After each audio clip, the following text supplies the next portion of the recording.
Hello বন্ধুরা, সবাই কেমন আছো? আশা করি সবাই ভালো আছো।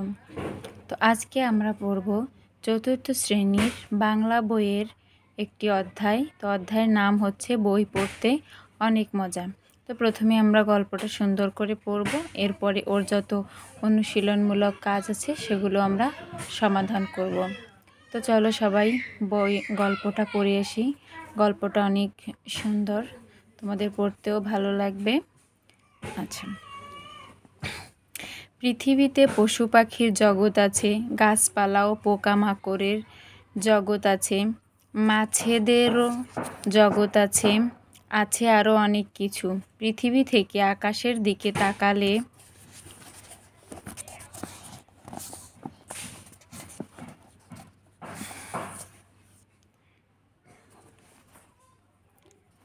আরও অনেক জিনিস দেখা যায়। সেখানে গ্রহ আছে, তারা আছে, ছায়াপথ আছে। তেমনিভাবে বইয়েরও জগৎ আছে।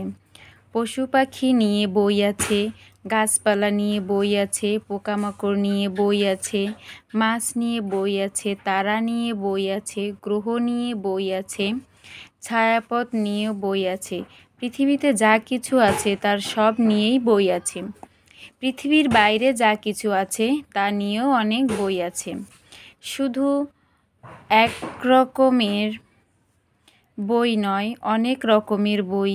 ছোটদের বই, বড়দের বই, হাসির বই, কান্নার বই, গল্পের বই, ছবির বই, বিজ্ঞানের বই, ধর্মের বই, গণিতের বই, কবিতার বই, নাটকের বই, সিনেমার বই। বইয়ের কোনো শেষ নেই। যারা চোখে দেখতে পায় না তাদের জন্য বই আছে। তারা বইয়ের পাতায় হাত দিয়ে দিয়ে পড়ে। আমরা স্কুলে প্রতিদিন বই পড়ি। এগুলো হলো পাঠ্য বই।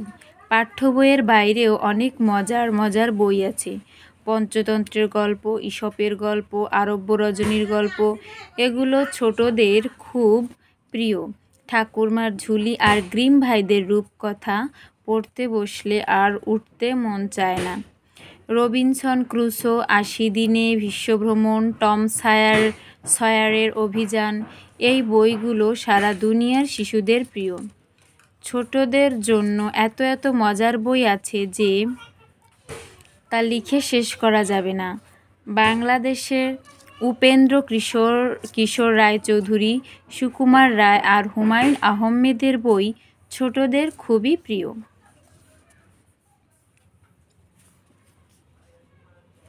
সুকুমার রায়ের ছড়ার বই ছেলে বুড়ো সবাই পড়ে। পড়লে খুব হাসি পায়। আবার হুমায়ুন আহমেদের ভূতের গল্প পড়লে গা ছমছম করে। আর উপেন্দ্র কিশোর রায়ের টুনটুনির গল্প, বাঘের গল্প, এগুলো কখনো পুরনো হয় না, বারবার পড়তে ইচ্ছে করে। শুধু মজার হাসি নয়, বই পড়ে অনেক কিছু জানাও যায়। মানুষ কিভাবে চাঁদে গেল, কিভাবে দক্ষিণ মেরুতে গেল, কিভাবে এভারেস্ট পর্বতের মাথায় উঠল, কিভাবে ইঞ্জিন আবিষ্কার করলো, কিভাবে কম্পিউটার আবিষ্কার করলো, এসব কিছু জানা যায়। শুধু তাই নয়, বিজ্ঞানীরা বলেন বই পড়লে শরীর ও মন ভালো থাকে। বই পড়লে কি হয়? বই পড়লে শরীর ও মন ভালো থাকে। যারা বই পড়ে তারা ভালো লিখতে পারে এবং বলতে পারে। তো বই পড়লে কি হয় সেগুলো আমরা এখান থেকে জেনে গেলাম। কিন্তু এক সময় পৃথিবীতে বই ছিল না, বই ছাপানোর ব্যবস্থাও ছিল না। তখন মানুষ তাল পাতায় লিখত, পাথরে লিখত, গাছের ছালে বাকলে লিখত। যখন বই খাতা ছিল না তখন মানুষ এগুলোতে লিখত, যেমন তাল পাতায়, পাথরে, গাছের বাকলে। আজ থেকে প্রায় ৬০০ বছর আগে জার্মানিতে প্রথম ছাপাখানা প্রতিষ্ঠিত হয়। তাহলে প্রথম ছাপাখানা তৈরি হয় কোথায়? জার্মানিতে। তারপর সারা দুনিয়ার ছাপাখানা ছড়িয়ে পড়ে। ছাপাখানায় একই বই যত খুশি তৈরি করা যায়, ফলে এখন মানুষ একই বই যত খুশি কিনতে পারে ও পড়তে পারে। জন্মদিনে বা নানা ধরনের উৎসব ও প্রতিযোগিতায় বই উপহার দেওয়া হয়। বই উপহার দেওয়া খুব ভালো। ভালো বই কখনো পুরনো হয় না।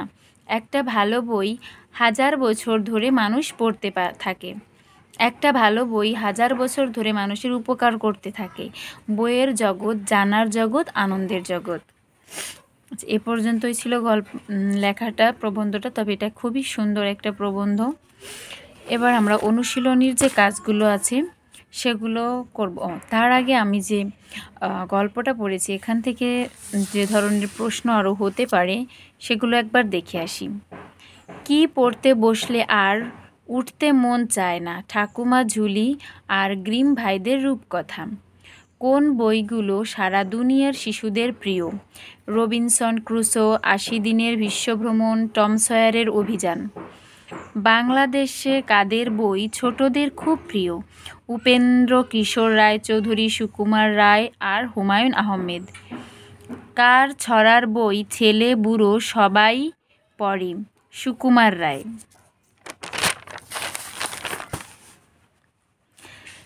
কার লেখা ভূতের গল্প পড়লে গা ছমছম করে? হুমায়ুন আহমেদ। কার লেখা গল্প কখনো পুরানো হয় না? উপেন্দ্র কিশোর রায়। উপেন্দ্র কিশোর রায়ের গল্পের বইয়ের নাম লেখো। টুনটুনির গল্প, বাঘের গল্প। আগে মানুষ কিসে লিখত? তাল পাতায়, পাথরে, গাছের ছাল, বাকলে লিখত। আচ্ছা, এ পর্যন্তই ছিল প্রশ্নগুলো। তো এবার আমরা পড়ব অনুশীলনীমূলক কাজ। তো এখানে আছে শব্দগুলো পাঠ থেকে খুঁজে বের করি, অর্থ লিখি ও বাক্য তৈরি করি। প্রথমে দেওয়া আছে ছায়াপথ, ঈশপ, এভারেস্ট, ছাপাখানা, বিশ্বভ্রমণ। তো চলো আমরা এগুলো শব্দার্থ জেনে নিই এবং বাক্য তৈরি করি। ছায়াপথ হচ্ছে শুভ্র মেঘের মতো নক্ষত্রপুঞ্জ বিশেষ। বাক্য হচ্ছে ছায়াপথ নিয়ে অনেক রূপকথা আছে। ঈশপ প্রাচীন গল্পকথক। ঈশপের গল্প পড়তে অনেক মজা। এটা হচ্ছে বাক্য। এভারেস্ট সব থেকে উঁচু পর্বতশৃঙ্গ। এভারেস্টে অনেকে উঠেছে। ছাপাখানা যে গৃহে ছাপা হয়। ছাপাখানায় বই ছাপা হয়।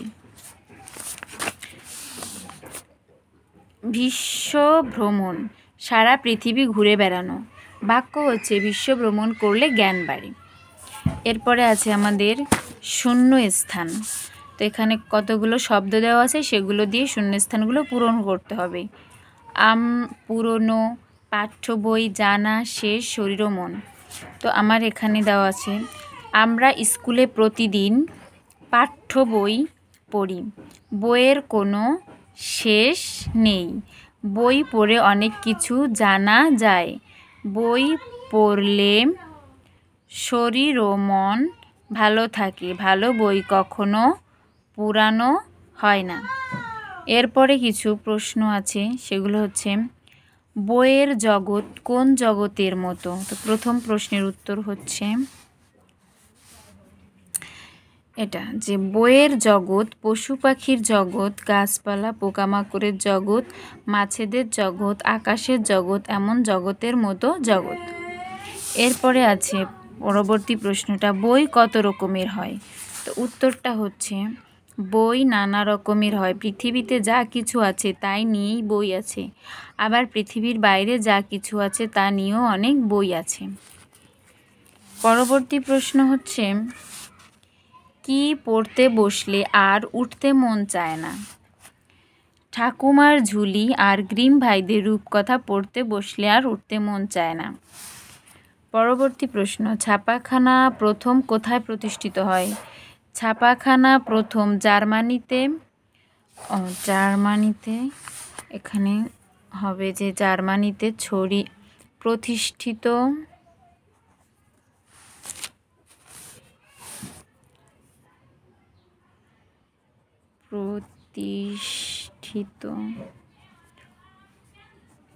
হয়। পরবর্তী প্রশ্ন আছে বই সম্পর্কে বিজ্ঞানীরা কি বলেছেন? বই পড়া সম্পর্কে বিজ্ঞানীরা বলেছেন বই পড়লে শরীর ও মন ভালো থাকে। যারা বই পড়ে তারা ভালো বলতে পারে।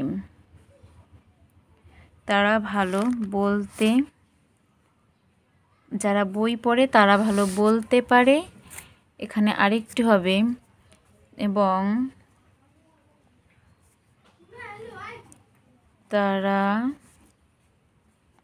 ভালো লিখতে পারে।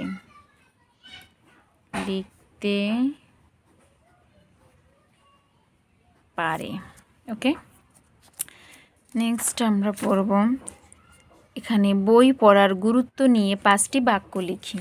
তো এখানে বই পড়ার গুরুত্ব নিয়ে 5টা বাক্য লিখে রাখা হয়েছে।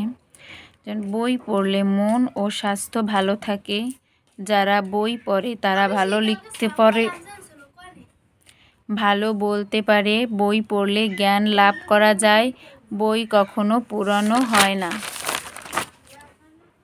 বই হচ্ছে মানুষের শ্রেষ্ঠ বন্ধু।